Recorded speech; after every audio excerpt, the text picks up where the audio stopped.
매번 사연 듣기만 하다가 제 이야기도 한번 해볼까 해서 이렇게 용기 내서 사연 한번 적어봅니다. 시누이들과 마찰 때문에 고생하시는 분들이 많던데 저는 외아들인 남편 덕분에 시누이들과의 마찰은 없었어요. 그런데 시어머니 때문에 한동안 고생을 했어요. 그런데 남편까지 가세해서 쌍으로 저를 못 살게 군이 아주 미치고 팔짝 뛸 노릇이었습니다. 저희는 맞벌이 부부였고요. 남편은 대기업 입사 후 1년차가 되었고 저는 중소기업을 다니고 있지만 사회생활을 일찍부터 시작해서 모아놓은 돈은 남편보다 훨씬 많았어요. 저는 회사 생활 8년 차였는데도 대기업은 역시 대기업이라 그런지 남편의 초봉이 제가 받고 있는 월급보다 많더라고요. 그렇다고 큰 차이가 나지는 않아요. 제가 280 정도를 벌고 있고 남편은 월급으로 350을 가져옵니다.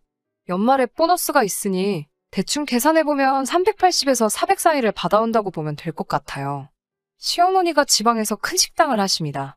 장사도 무척이나 잘 된다고 하더라고요. 솔직히 요즘 집값의 시댁에서 집 해주는 거 바란 적도 없고 기대도 하지 않았어요. 저도 모아놓은 돈이 상당했고 저희 부모님한테 지원받을 생각도 없었으니 애초부터 두 사람의 힘으로 결혼을 하려고 했습니다. 신랑과 결혼 이야기 보고 가면서 처음으로 시부모님을 만난 자리였는데 시어머니께서 저한테 먼저 말을 꺼내시더라고요.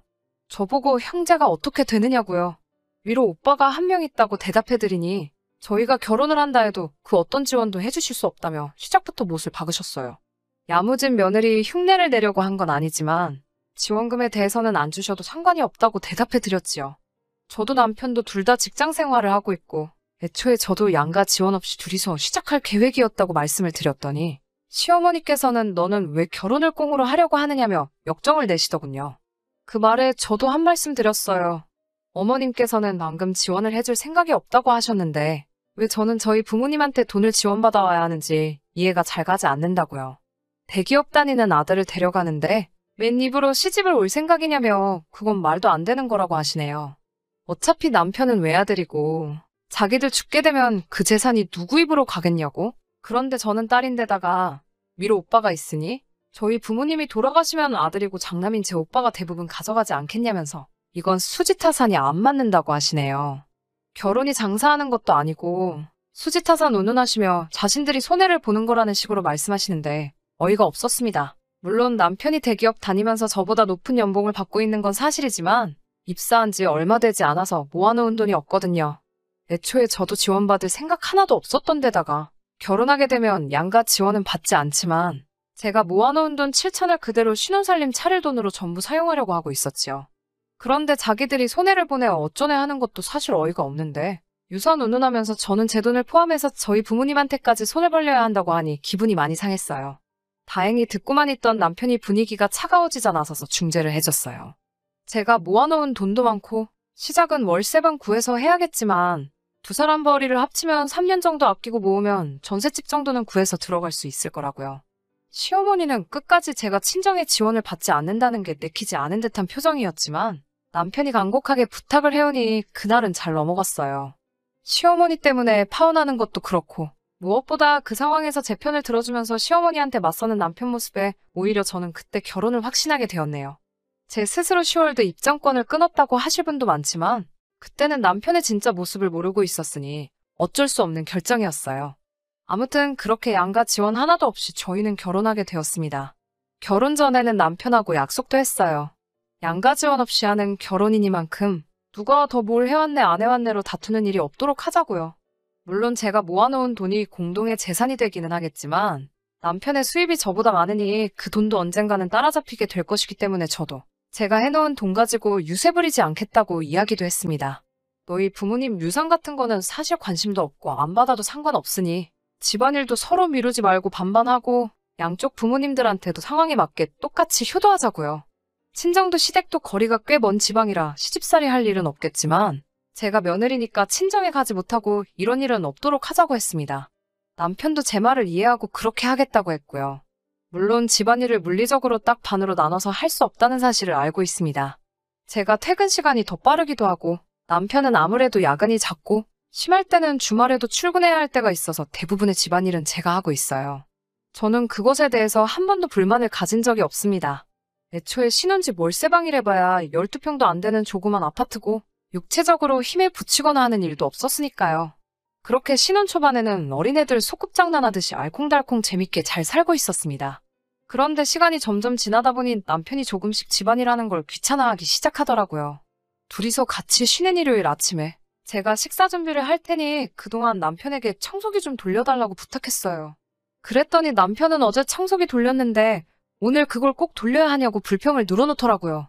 제가 깔끔 떠는 성격은 아니지만 바닥에 머리카락 뒹구는 꼬라지는 정말 싫어하거든요. 그리고 집도 12평짜리 코딱지만한 집인데 청소기 돌려봐야 5분도 안 걸리는걸. 그게 그렇게 하기 싫다고 침대에 달라붙은 채로 안 하겠다고 소리를 지르고 있으니 저도 짜증이 나기 시작했어요.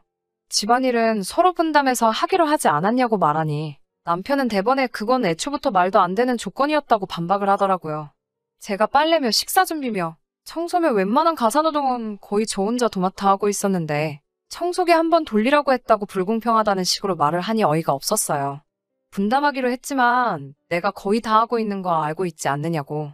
뭐가 그렇게 불공평해서 그러고 있냐고 묻는 질문에 남편은 자기가 월급을 더 벌어오니까 제가 그만큼은 더 몸으로 때워야 하는 게 당연하다고 하더라고요. 솔직히 어이가 없었죠.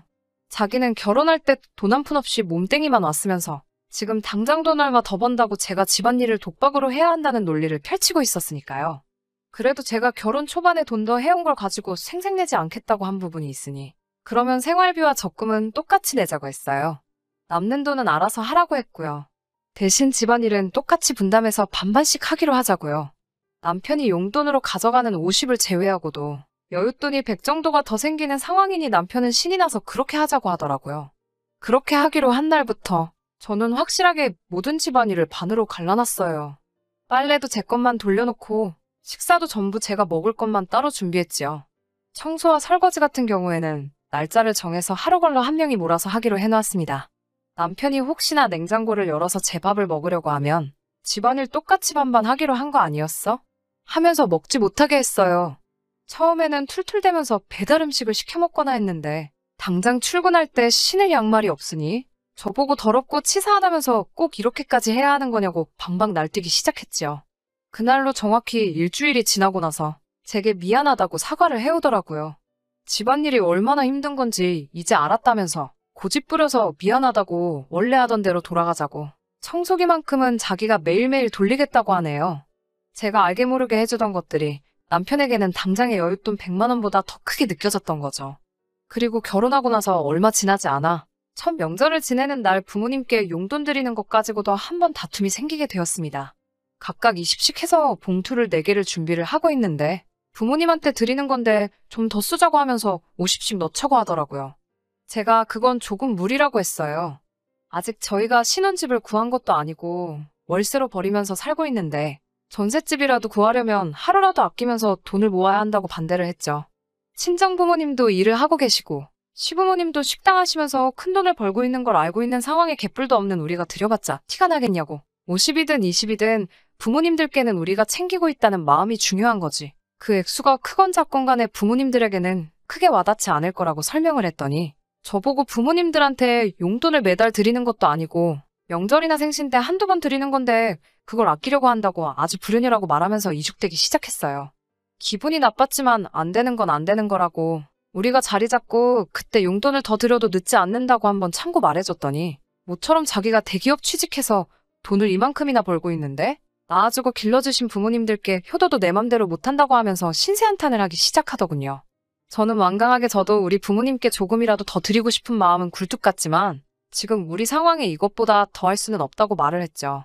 그랬더니 남편놈이 제 생각은 끝까지 이해를 하지 않고 그러면 자기 부모님들께만큼은 용돈을 자기가 돈을 더 버는 만큼 더 드려야겠다고 우기기 시작했습니다. 남편이 그렇게 나오니 저도 하기는 싫었지만 결혼할 때 제가 모은 돈 가지고 시집온 이야기를 꺼내지 않을 수가 없었습니다.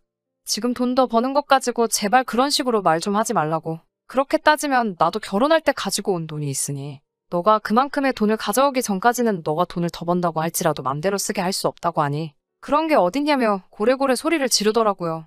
결국 그날 대화는 끝내지 못하고 냉전 상태로 하루를 보내게 되었어요. 다음날 퇴근하고 와서 남편이 일그러진 얼굴로 사과는 하지 않고 대뜸 너 우리 엄마한테 안부 전화 안 하고 있다며? 라고 말을 꺼내더라고요. 사실 시어머니와 제가 첫 단추를 잘못 끼워서 연락하기를 꺼려하는 것도 이유가 있기는 했지만 그렇다고 남편도 장인 장모님한테 먼저 나서서 연락하거나 한 적도 없어요. 서로 부모님께 효도하자고는 했지만 똑같이 효도하자고 했으니 저도 나서서 먼저 남편 좋으라고 대리효도를 할 생각이 없었기에 일부러 하지 않았었습니다. 사과를 기대했는데 뜬금없이 걸어오는 시비에 너도 안 하는 걸 내가 왜 안 하냐고 저도 딱 잡아떼서 화를 냈어요. 그랬더니 사위하고 며느리가 똑같냐면서 뭐라고 하네요. 뭐가 다른지 이해가 되게 똑바로 좀 말해보라고 했더니 어버버거리다가 시부모님 앞으로 된 유산 이야기를 꺼내더군요. 그리고 자기가 돈을 더 벌어오는 건 사실이지 않냐고. 제가 당장 돈 7천 해온 거는 자기 머리로 금방 따라잡을 거고 자기는 유산까지 받게 되어 있으니 오히려 큰 소리 쳐도 되는 건 제가 아니라 자신이라면서 자기가 이런 말 하는 게 그렇게 억울하면 저보고 어디 나가서 아르바이트를 하던지 노래방을 나가던지 해서 100만 원을 더 벌어오라고 하더군요. 그러면 저랑 자기가 동등한 위치가 되는 거니 그때 가서 큰 소리 치라면서요. 돈 100만 원 더 벌어온다고 아내한테 노래방이나 나가라는 말을 짓거리는 사람하고는 더 이상 같이 할 수 없겠다는 생각이 들고 이런 놈을 믿고 결혼을 결정한 제 자신이 정말 바보 같다는 생각에 후회가 밀려오더라고요.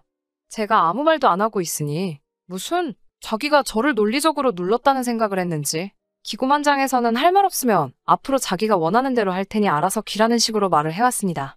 그래서 그 길로 곧바로 그럴 거면 그냥 이혼하자고 말했어요. 이혼하자는 말을 꺼내니 처음에는 당황하더라고요. 그때라도 곧바로 사과했어도 봐줄까 말까인데 저를 회유한답시고 꺼내는 말이 어이가 없었습니다. 시부모님 재산을 상속받으면 우리 팔자는 금방 피게 될 건데 너 지금 진심으로 하는 말이냐고 재차 확인을 하네요. 애초에 너네 부모님 재산 관심도 없었고 너 하나만 보고 한 결혼인데 너가 이 정도로 개차반인 걸 알았더라면 애초에 결혼도 안 했을 거라고 했죠?